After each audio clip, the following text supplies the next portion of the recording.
오늘은 평강의 인사라고 하는 제목으로 말씀을 같이 한번 살펴보도록 하겠습니다. 오늘은 빌립보서 이제 마지막 공부하는 날인데요. 빌립보서 4장 21절 같이 한번 보겠습니다. 빌립보서 4장 21절 한번 천천히 한 목소리로 같이 읽겠습니다. 시작. 그리스도 예수 안에 있는 성도에게 각각 문안하라. 나와 함께 있는 형제들이 너희에게 문안하고. 아멘. 빌립보 교회는 사도 바울의 마음에 늘 있는 기쁨의 교회였습니다. 감사의 교회였습니다. 생각만 해도 기쁨이 있는, 생각만 해도 감사가 넘치는 그런 교회가 빌립보 교회였습니다. 여러분, 여기 우리 자녀들이 있는데 여러분 자녀들만 생각만 해도 감사가 넘치지요? 안 그러신가요? 물론 이제 사춘기가 지날 때는 안 그럴 때도 있습니다. 네가 집을 나가든 내가 나가든 둘 중에 하나는 하자, 뭐 이런 때가 있기도 합니다. 그렇지만 우리 자녀들 얼마나 소중한 자녀들인지 모릅니다. 영적인 자녀들, 사도 바울에게 영적인 자녀들이 이 빌립보 교인들이었습니다. 그래서 그는 로마에 있는 감옥에 있었지만 그 멀리 있는 빌립보 교인들을 생각하며 나의 사랑하는 자녀들아, 나의 사모하는 자들아, 나의 기쁨이요, 나의 면류관인 자녀들아, 그렇게 편지를 썼다는 것을 알게 됩니다. 그리고 이제 편지 제일 마지막에 뭘 하고 있느냐면 평안의 인사를 하게 됩니다. 이렇게 썼죠. 그리스도 예수 안에 있는 성도에게 각각 문안하라. 나와 함께 있는 형제들이 너희에게 문안하고 라고 썼습니다. 사도 바울이 갇혀있는 그 감옥에서도 또 사람들이 왔다 갔다 하고 그러면서 그 안에서 믿음의 교제가 있었다고 생각이 되고요. 사도 바울이 계속 감옥에만 갇혀 있었다고는 생각하지 않습니다. 가택연금 상태에, 그러니까 집에, 일반적으로 생각하는 감옥에 있을 때도 있었다고 생각이 됩니다만 어떤 때는 집에, 이렇게 집 안에, 밖으로 마음대로 활동은 못했지만 집 안에 있으면서 보호 관찰처럼 그런 상태로 있었던 시간들도 상당히 많이 됐다고 생각됩니다. 특별히 사도행전 제일 마지막에 보면 그가 이태 동안, 2년 동안 새 집에 살았다, 이런 표현이 나옵니다. 그러니까 감옥에, 우리 빌립보서는 이제 많은 학자들이 감옥에서 쓰여졌다고 생각하고 그것이 로마에 있는 감옥이라고 생각합니다만, 그래서 이제 두 가지죠. 그래서 로마의 감옥에도 처음에 있었다고 생각이 되고 어느 순간에는 집에 이렇게 나와서도 있었다고 이렇게 생각이 되는데, 그러면 감옥보다는 훨씬 더 좀 자유로웠겠죠. 사도 바울이 다니면서 복음은 전하지 못했어도 많은 사람들이 사도 바울에게 방문하고 사도 바울 집에 오게 되고 그렇게 해서 자연스럽게 말씀을 듣게 되고 복음을 듣게 되고 하는 그런 일이 있었다고 생각이 됩니다. 사도 바울이 그 이야기를 하고 있는 겁니다. 나와 함께 있는 형제 자매들이 너희에게 문안한다. 멀리 있는 그 빌립보 교인들에게 인사를 전한다, 그렇게 말해주고 있습니다. 이것은 지난번에 살펴본 것처럼 빌립보서를 시작할 때도 인사를 하고요, 마지막 때도 인사를 하게 됩니다.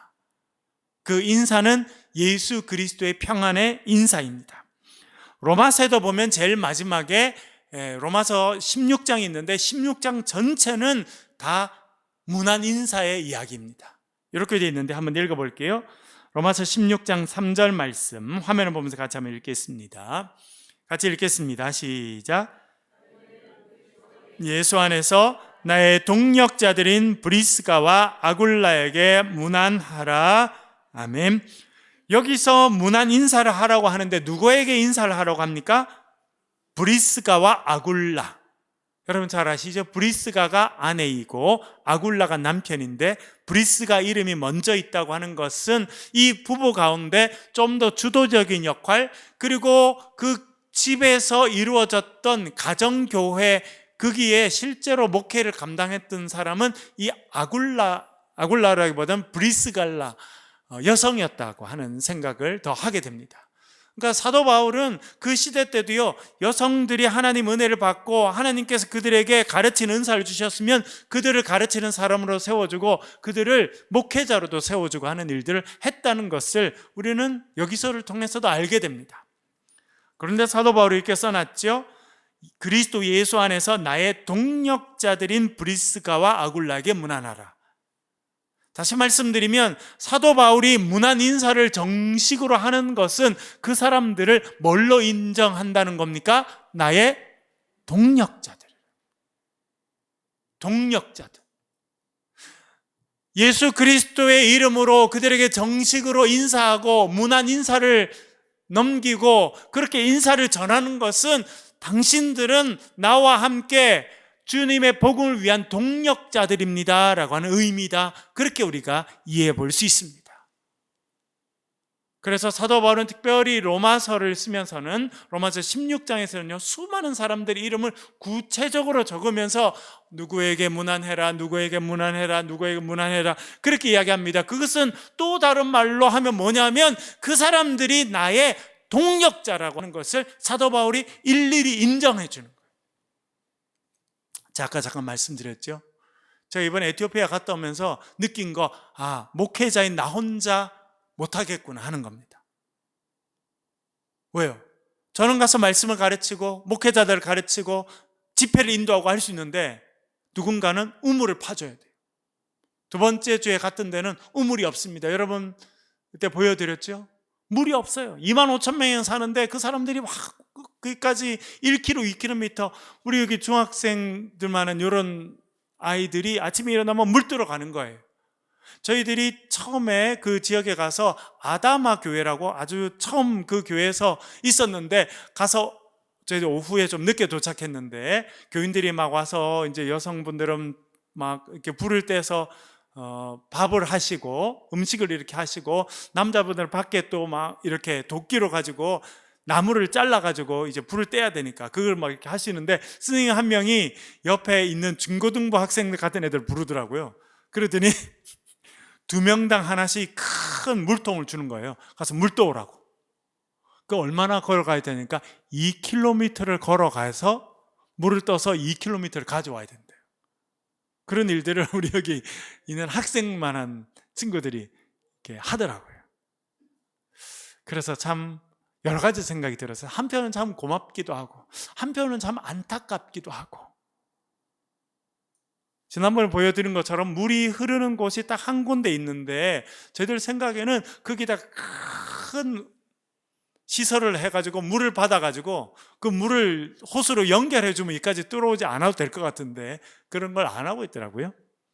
그래서 뭐 저희들끼리는 그런 이야기를 많이 했습니다. 그렇게 보니까 그렇게 물을 적어도 뭐 각 집에는 보내주지 못하더라도 큰 동네 정도로는 연결해 주려고 그러면 그 전문가가 필요하더라고요. 물을 받는 거, 물을 연결하는 거, 그런 여러 사람이 필요하구나. 물을 되게 잘 알고 하는 사람이 필요하구나 하는 것을 알게 됐어요. 그래서 그 수도인 아디스아바바에 갔더니 명성교회에서 엄청나게 큰 병원을 세웠습니다. 그 나라에서 제일 좋은 병원, 명성 기독교 병원이더라고요. 거기는 뭐 하여튼 제일 수준이 높은 병원이에요. 그 병원의 4층에 갔더니 아주 특별한 4층은 되게 이렇게 좀 특별하게 되어 있던데 가보니까 그 4층은 그 나라의 장관급이나 대사 이상만 와서 치료를 받는데요. 그러니까 아주 고급스러운 시설로 이제 만들어 놓은 거예요. 4층은. 그리고 저쪽에 갔더니 막 그 건물 하나 신축하고 있더라고요. 그건 뭐냐 그랬더니 무료 병원이에요. 무료 병원. 그래서 이 병원에 와서 진료 받을 수 없는 아주 적은 돈이라도 내지도 못하는 그런 사람들은 저쪽 이제 출입구를 따로 해서 거기서 와서 무료로 진료를 받고 약을 받아갈 수 있는 건물을 또 짓고 있더라고요. 그걸 보고 참 한 교회가 정말 많은 일을 하는구나. 거기다가 의과대학이 있어요. 그 의과대학은 생긴 지 10년 정도밖에 안 됐는데 최근 3년 동안 그 학교 출신의 학생들은 전부 다 국가고시를 다 통과하고 의사가 됐대요. 그래서 최고 그런 시설에다가 그런 수준이 됐다. 뭐 이런 이야기를 저희들이 들었습니다. 그런데 가보니까 어떤 큰 차가 하나 있고 파이프 같은 게 이렇게 있더라고요. 드릴 같이 생긴 게 이렇게 차에 달려있는 게 있더라고요. 그건 뭐냐 그랬더니 우물 파는 거래요. 우물 파는 거. 100m까지 들어가서 우물을 팔 수 있대요. 그래서 저희들이 선교 갔다 온 그 지역을 추천해 줬습니다. 그래서 저 들어보니까 나중에 거기에 전문가들이 저희들이 갔던 그 지역에 가서 물이 쫄쫄쫄 흐르고 있는데 그 밑에 수맥이 있는지, 우물을 팔 수 있는지 그런 걸 구체적으로 하겠다는 소식까지 저희들이 전해 들었는데, 혼자 하는 게 아니더라고요. 다 필요한 거예요. 학교도 필요하고 병원도 필요하고, 그렇죠? 물을 파주는 사람도 필요하고. 여러분, 제가 거기 가서 더 뚜렷하게 든 생각이 뭔지 아세요? 대구가요, 미국 장로교회에서 선교한 가장 성공 케이스 중에 하나가 평양과 서울과 대구입니다. 여러분들이 아시나 몰라. 여러분 보세요. 여기 아담스 선교사님, 이 건물도 보세요. 아담스 선교사님과 또 여러 선교사님들이 오셔가지고 개성학교, 신명학교를 세우시고, 또 다른 가정이 와서, 그렇죠? 또 개성학교를, 여기 계명대학도 세우시고, 2대, 3대, 4대 가면서 학교를 세우고 병원을 세우고 교회를 세우고, 그래서 제1교회가 제일 먼저 세워지지 않습니까? 그래서 교회가 먼저 세워지고, 그 다음에는 학교들이 세워져서 개성학교, 남자학교가 세워지고, 신명학교, 여자학교가 세워지고, 그리고 지금의 동산병원, 병원에 세워지게 된 거예요. 그 전부 다 선교사님들이 다 하신 겁니다. 왜요? 교회만 세워서는 이 사람들이 살 수 없으니까.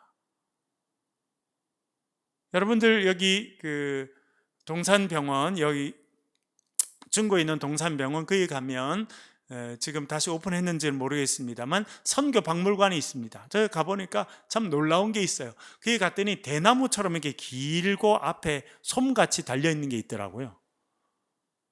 그 뭐에 쓰는 물건이냐고 했더니, 옛날에 밥을 먹다가 얹히면 그 대나무를 길게 한 거를 입으로 집어넣대요. 여기 뭐가 맺혀 있는 줄 알고 대나무를 짧게 잘라가지고, 우리 조상들이, 여기 있는 우리 조상들이 그렇게 했던 거예요. 애가 답답하다고 음식이 얹힌 것 같으니까 대나무를 길게 잘라가 집어넣은 거예요. 어떻게 됐을까요? 대나무가 부러졌지. 속에 넣는데 대나무 부러진 거예요. 그래서 그런 아이를 데리고 와서 선교사님들이 그 대나무를 꺼집어낸 그런 일도 있었대요. 그러니까 이게 복음 전하고 교회를 세우고 또 신앙을 갖게 되고 생각을 바꾸고 너무 중요합니다. 그러나 그게 다가 아닌 거예요. 그래서 나중에 평양에 복음을 제일 많이 전한 우리 장로교 선교사님, 거기는 온 가정이 다 헌신하게 됐는데, 마포 화열 목사님, 네 번째 이 목사님은 대구의 동산의료원에서 45년을 섬기지 않습니까? 또 그 형님은 장신대에서 오래 학자를 한 신학자예요. 그러니까 그 집안이 다 그런 일을 한 거예요. 그래서 제가 이번에도 가보고, 야, 그렇구나. 목회자만 필요한 게 아니구나. 교육할 사람도 필요하고, 어린아이들, 우리 여기도 뭐 어린아이들 유치원 전문가도 계십니다. 어린아이들 교육할 사람도 필요하고, 여성들을 교육할 사람도 필요하고, 기술을 가르쳐야 될 사람도 필요하고, 노래를 가르쳐야 될 사람도 필요하고. 베네수엘라는 여러분 잘 아시죠? 악기를 가르쳐주는 그런 교육이 퍼져가지고 지금 LA 필하모니를 이끌고 있는 두다멜이라고 하는 세계적인 음악가가 있습니다. 그 사람이 연주하는 걸 무조건 매진됩니다. 무조건 매진. 그 두다멜도요, 그렇게 그 베네수엘라의 가난한 빈민들을 위해서 음악을 가르쳐주는 그 프로그램을 통해서 성장했습니다. 그 사람 한 명이 영향력이 엄청납니다. 그래서 여러분, 사도 바울은 이 각 분야에서 일하고 있는 사람들을 다 문안하고 있는 거예요. 왜 그러냐면 그들이 다 우리의 동력자입니다. 여러분, 전부 다 목회자가 될 필요도 없습니다. 전부가 의사가 될 필요는 없어요. 각자 하나님께 주신 달란트를 따라서 최선을 다해서 공부하고 훈련하고 지식을 익히고 기술을 익히고 그런 믿음을 준비하게 되면요, 우리 모두가 하나님 나라의 일꾼으로 쓰임받게 되는 줄로 믿습니다. 여러분, 지금까지 수고해 주셔서 감사드리고, 이제 우리 기대는 우리 젊은이들, 우리 자녀들, 청년들이잖아요. 우리 어린 자녀들이 믿음으로 성장해야 돼요. 요즘에는 우리나라가 발전해 가면서 참 위기가 여러 가지 있는데, 그 중에 하나 제일 큰 위기는 믿음의 위기예요. 우리 자녀들이 교회 안 다닙니다. 교회 다니는 게 좀 이상한 것 같은 그런 분위기를 우리나라가 만들었어요. 우리나라는 교회는 많이 성장했습니다만 참된 그리스도 문화가 형성된 적도 없는데, 지금은 기독교를 대부분 공격하는 문화가 얼마나 성장했는지. 여러분, 최근에 제일 잘 나가는 드라마 그런 거 보시면 기독교인들을 아주 이상한 사람들로 묘사했어요.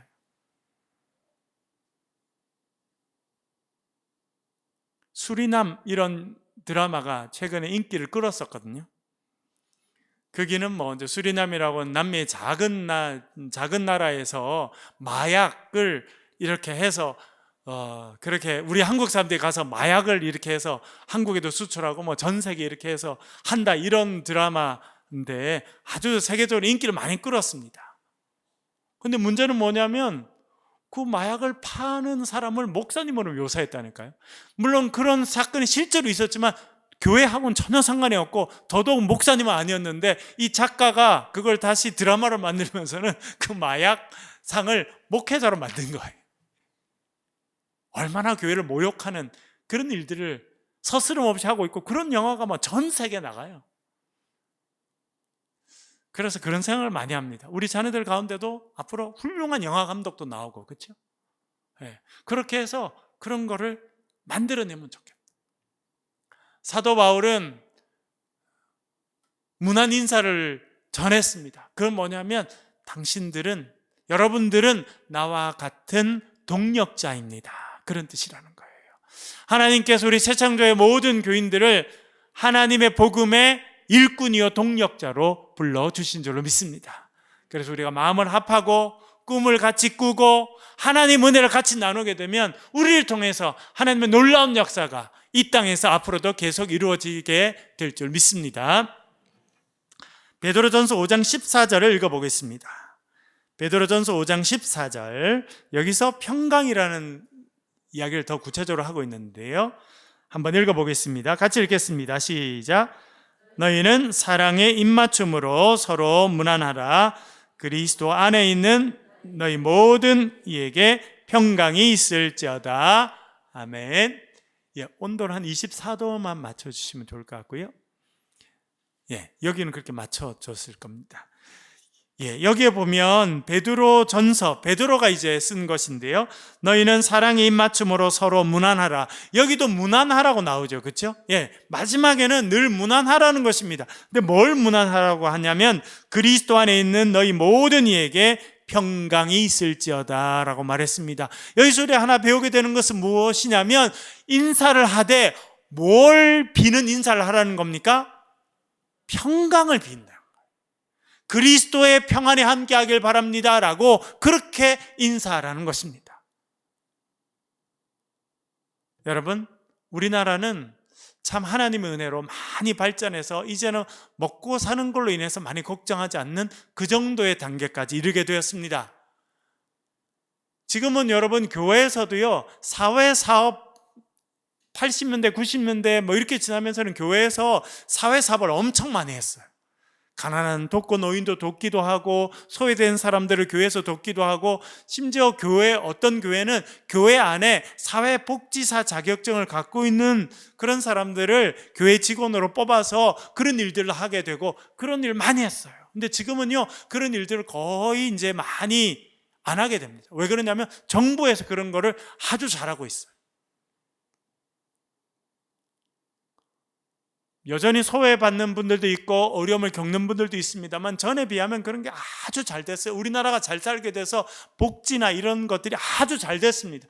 지금은요, 밥을 못 먹는다 하면 정부에서 또 단체에서 밥은 먹을 수 있도록 그렇게는 도와주는 시스템이 다 돼 있습니다. 지금은 배고파서 너무 고통받는 사람은 우리나라 안에는 적어도 별로 없습니다. 그런데 아주 고통이 커진 부분이 있어요. 어떤 부분입니까? 정신적인 부분. 정신적인 어려움을 겪는 분들은 엄청나게 많이 늘었습니다. 불안감, 두려움, 외로움. 이것이 우리 21세기 우리 한국 사회에 지금 현재 우리가 경험하고 있는 가장 큰 고통과 어려움이, 정신과 치료를 받는 사람들의 숫자가 기하급수적으로 늘고 있어요. 상담하는 사람들이 얼마나 느는지 몰라요. 저도 연세대학교에 가서 가르치는데 신학대학이 있는데 신학대학에 무슨 과가 최근에 제일 많이 성장했느냐? 상담학과.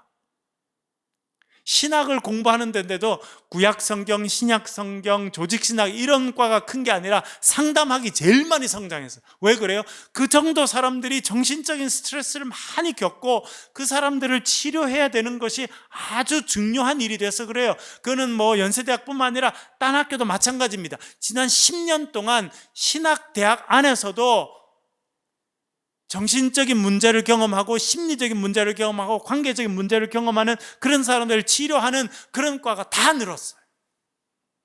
왜? 그게 가장 필요해. 먹고 사는 것은 큰 어려움이 없어졌는데 그걸로 인해서 고통받는 건 적어졌는데 뭐의 고통이 커졌느냐? 외롭다는 거, 두려움이 크다는 거예요. 앞으로 어떻게 살아가야 될지 힘들다는 겁니다. 경쟁이 심해요.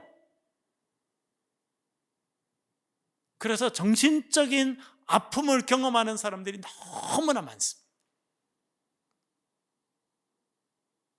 어떻게 해결할 수 있습니까? 아주 어려운 경우는 약을 먹으면 좀 진정이 됩니다. 그렇죠, 여러분? 그러나 약 먹고 해결해 갈 수 있는 경우는 그렇게 많지 않습니다. 우리가 셀 모임을 하지 않습니까, 여러분? 왜 제가 셀 모임을 강조하고 셀 모임을 해야 됩니다. 같이 나누면 잠시 모였다 헤어지는 것이 아니라 모이면 감사를 나누고 말씀을 나누고 기도 제목을 나누고 그걸 같이 기도해야 됩니다. 제가 이렇게 이야기하는데 왜 그런 줄 아세요, 여러분? 제가 보니까 정말 상처가 치료되는 것은 공동체를 통해서 치료되는 거예요. 믿음의 공동체를 통해서. 지금 우리 셀 리더들 모임하면 그런 고백을 하신 분이 많아요. 어떤 사람 참 마음이 많이 바뀌었다고, 삶의 태도도 많이 바뀌었다고, 치료가 일어나는 거예요. 여러분, 우리 가운데 치료 상처 없는 사람이 있습니까? 어떤 사람이 저 어릴 때 상처 많이 받아서 그래요. 어릴 때 상처 없는 사람이 누가 있어요, 여러분? 여자로 태어나서 상처 입은 분들 있어요, 없어요? 많죠. 시골에서 태어나서, 가난한 집에 태어나서 상처 입은 분들 있어요, 없어요? 많죠. 내가 원하지 않아도 그렇게 내가 태어나서 자라다 보니까 그런 상처를 또 입은 거예요. 그래서 그 상처들이 우리나라가 지금 다 드러났어요. 경제 발전해야 되고 먹고 살아야 되고 할 때는 먹고 사는 것에 집중하느라 이게 마음의 상처들을 쓰다듬고 그걸 생각할 여유가 없었어요. 그러나 지금 이제 먹고 사는 게 좀 되니까 그 상처들이 다 나와서 얼마나 그런 피로들이 많이 생겼는지 모릅니다. 그런데 그것이 근본적으로 치료되는 방법 중에 하나는 무엇이냐면 하나님의 평화를 경험하는 겁니다. 사람이 주는 평화도요, 한계가 있어요. 들어주는 것도 한계가 있습니다. 공감하는 것도 한계가 있어요. 그러나 하나님께서 은혜 주셔서 하늘의 평화가 우리 심령 가운데 임하게 되면 우리의 삶에 있는 많은 두려움과 근심과 걱정과 관계 어려움과 불안들, 이런 것들이 해결되는 역사가 있게 될 줄로 믿습니다.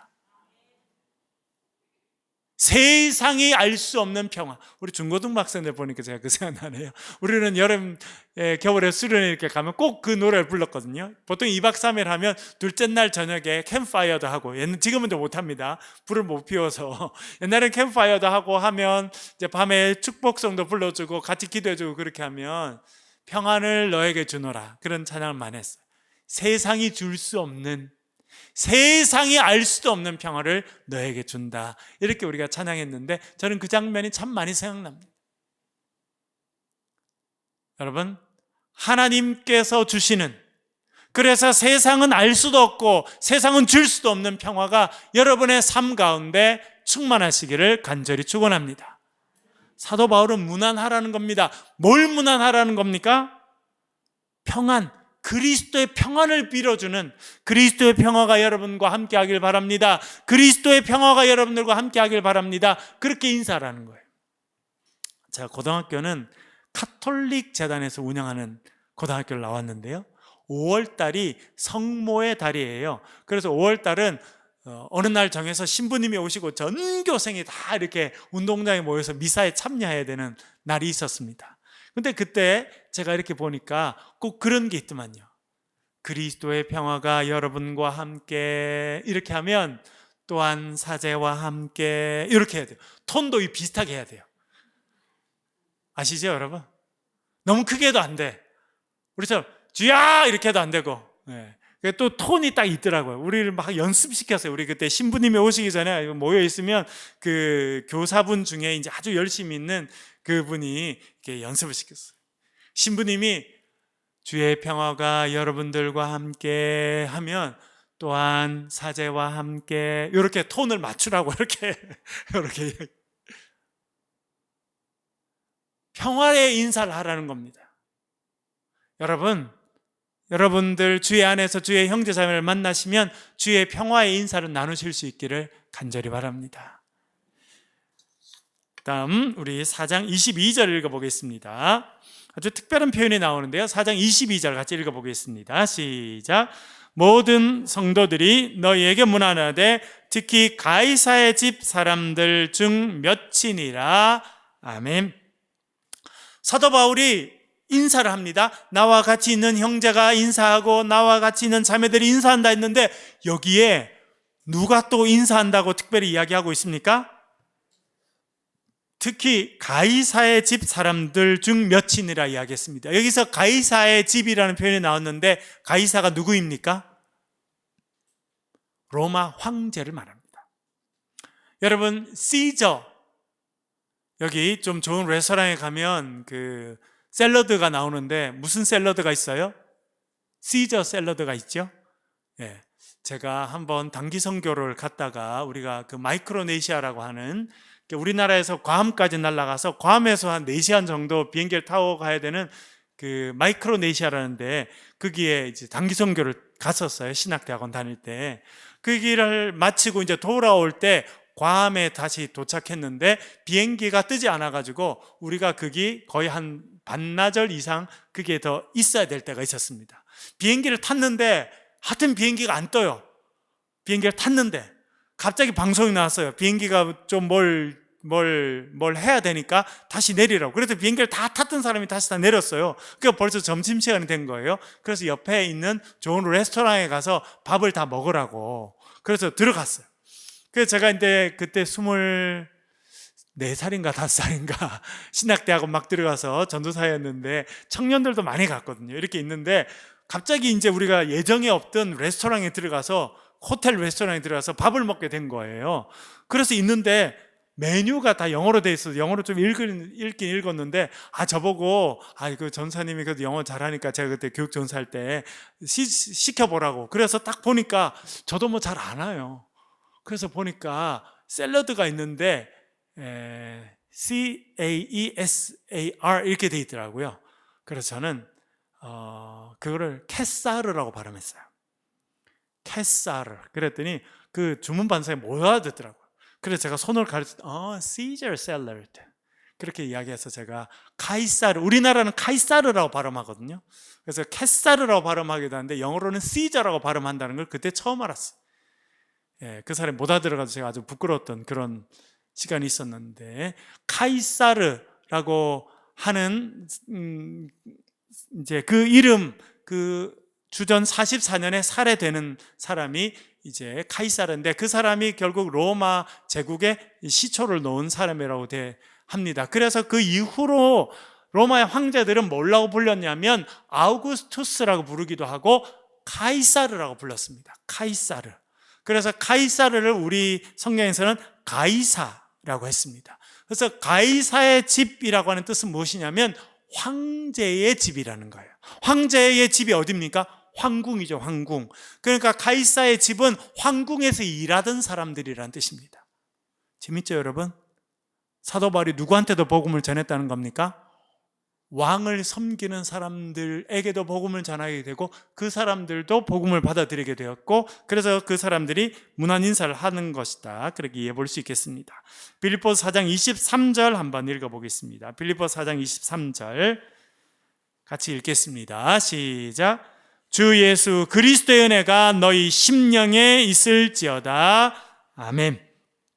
제일 마지막 사도 바울이 빌립보 교회에 편지를 쓰고 제일 마지막 문장을 읽겠습니다. 주 예수 그리스도의 은혜가 너희 심령에 있을지어다. 여러분, 예수 그리스도께서 우리를 위해서 십자가에 달리시고 부활하셨습니다. 그분이 하나님의 은혜를 우리에게 전달해 주셨습니다. 그 예수 그리스도의 은혜가 여러분의 삶에 충만하시기를 간절히 바랍니다. 데살로니가전서 5장 28절도 읽어볼게요. 같이 읽겠습니다. 시작. 우리 주 예수 그리스도의 은혜가 너희에게 있을지어다. 아멘. 사도 바울은요, 편지를 쓰면 제일 마지막에 쓰는 표현은 딱 이거였습니다. 우리 주 예수 그리스도의 은혜가 너희에게 있을지어다.